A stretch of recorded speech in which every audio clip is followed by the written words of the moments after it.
Okay, this video is primarily for my personal notes, and then I thought I would just post it for anybody who might be working on a model kit, on a convertible top on a model kit, and wants some tips or tricks or to learn from my experience, and then maybe take it and tweak it and do your own with it. I am working, this is the 66 Mustang, this is the AMT kit, and I'm making the replica for my father-in-law's first car. His first car was a 66 Mustang Convertible.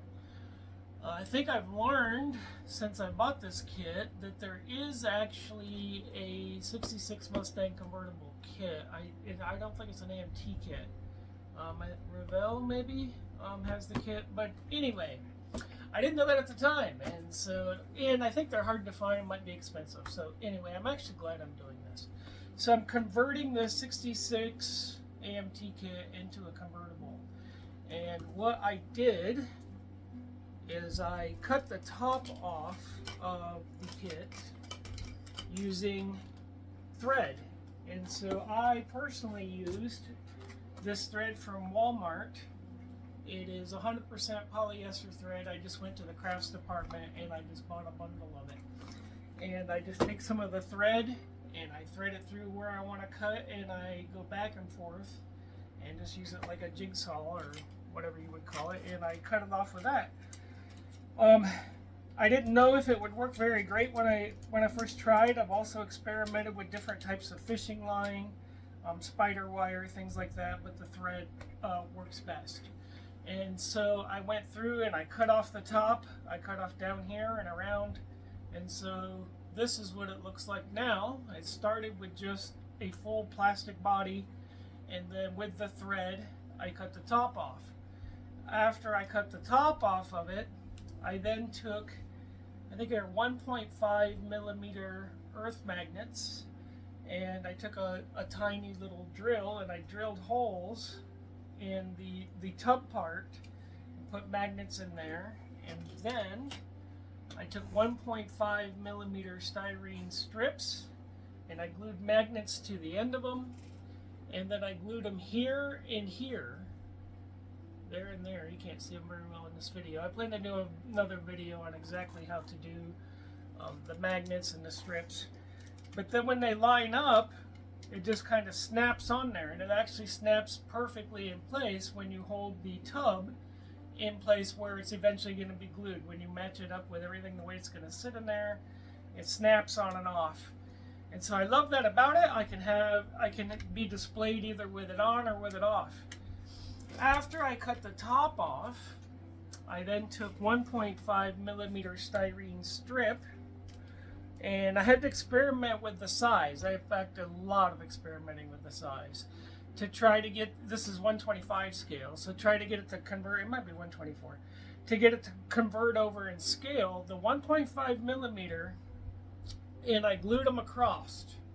I actually did a lot of research on the 66 Mustang Convertible, and I marked with tape exactly where I thought in the body these braces would be for the Mustang top. Then I used the 1.5 millimeter styrene strips and I glued them in place where those would be. So you can see now these are the styrene strips. Now this looks black and kind of white because I've actually done this and peeled the top off a couple times due to trial and error, and I'm getting ready to hopefully do the last try on this. That's why this looks really dirty and paint peeling off and so forth. That's due to trial and error. And I've decided to go ahead and cover the top the last time, hopefully this time, and then touch up the bottom after that because I've had to peel and unpeel so many times. So I'll do final touch up of it afterwards, but that's why it looks so dirty, I guess you would say. So what you will need if you're going to do this, obviously the thread I showed you, 100% polyester, is what I use. I don't know if any other types would work better. It's just what I started with. I experimented with a fishing line that seemed to just get hot and start melting and kind of burning. Just didn't work as well. Surprisingly, that polyester thread works great, and I'll do, like I said, a demonstration on that video on that at another time. The 1.5 millimeter strips, I think, works. I like it the best. I think it translates for scale over about the best for the brackets. It doesn't look too big, too small. I did a little bit of sanding down. I think when I put my micrometer on it, it actually measures down about 1.4 millimeters. Then I personally did a lot of looking for the proper fabric to use. I finally at Walmart found a fabric on one side. It's really shiny, and especially in the light when it gleams off of it, you can see really shiny. On the other side, it's dull. It just looks like regular fabric. It also has a little stretch to it. Not a lot, but just enough. And I love this for two reasons. Number one, some of the model kits, if you're making convertible tops, especially aftermarket ones, have a really shiny finish to them. Looks more like a shiny plastic, I guess you would say. Some that are made out of actual fabric have the more fabric look. So depending on what you're doing at the time, if you're doing a replica and it had an exact one of those shiny tops, then you can just flip it over and use the shiny side. And I like both depending on what I'm doing. Of course, I like the cloth, the more natural look the best. But so then how I apply it, I'm not going to apply it in this video. I'll make another video of the actual applying, but I will show the steps so that later, in case I forget exactly how I did it, I'll remember. I'm using Steph's, this looks like, it's Bath & Body Works Champagne Toast. This is 3.3 ounce size. This is empty, so I'm not actually using her stuff, but I'm using her can. So if she finds this video, this is empty. I'm just kidding. So that's what the paint or the tape is for on the back. I've done this a couple times before. I actually take the top after it's all ready to go with my rails on here, and then I've sanded it exactly the way I want it. I've blown it off. This is fantastic. I got this on Amazon. It has different speeds on it, and you can go all the way up 3. It also has a light on it. And this works really good for blowing off things, stuff like that after you've sanded them. Always wipe them down after that. But anyway, so this is after it's prepped. I will go ahead and push this down, and this being this 3.3 ounce size is pretty good. You cannot see the cap. It actually is in on the sides just a little bit. I don't know if you can see this on the side here, but there's a lip, which is pretty good. This is perfect. This is about what you want. If you could have exactly one of these, that would be great. So then this is my method. I take it, I put it between my legs. I actually got my pajama pants already on here.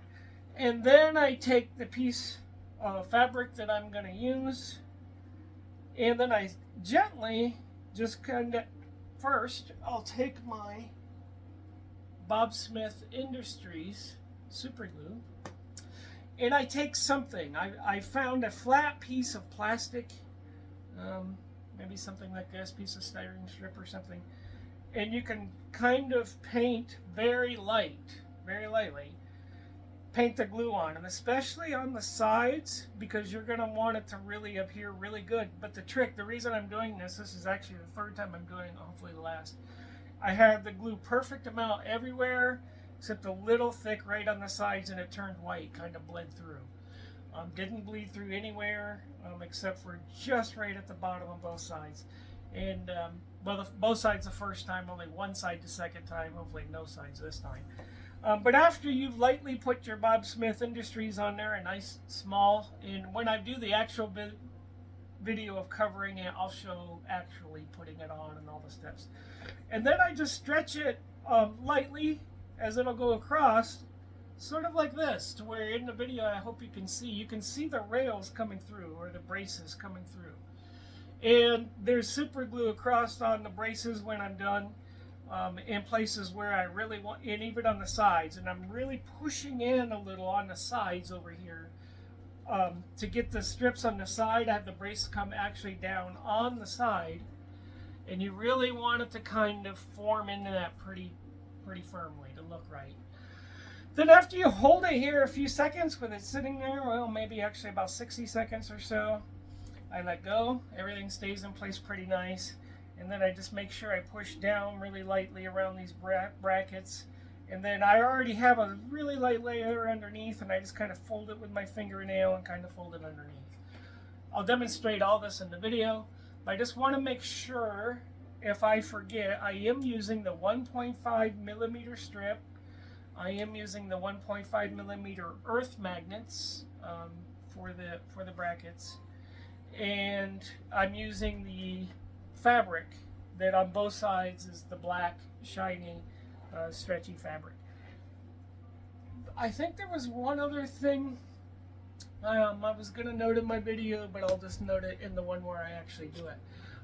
Another really quick tip on the magnets. Once you have the magnets, you can do things like on this hood. I actually have this hood to where I can just pop it in and off. I've put the small earth magnets right here. I made a little bracket, and I put 2 of them on both sides. And I put the little earth magnets with little brackets on my hood. So I can pop my hood on and off in perfect location every time, or I can just literally raise the hood and it stays. And then I can just pop it off. So then when I'm displaying it, I can either just pop the hood off and show, because I am actually doing the plug wires. I'm not done with this engine, but I'm doing the spark plug wires. I'm drilling the holes in the side and using the wire for the plug wires and different things in this one also. So you want to showcase that sometimes, little details like that and stuff. So anyway, those magnets, I also used them when I cut the doors off the 55 Chevy and made opening doors. I made them for door latches and things like that in the doors. So once you get the magnets, sky's the limit. Very handy. So anyway, that's my video about the 66 Mustang prep for the vinyl top. My next video will actually be a demonstration of putting the vinyl on the top.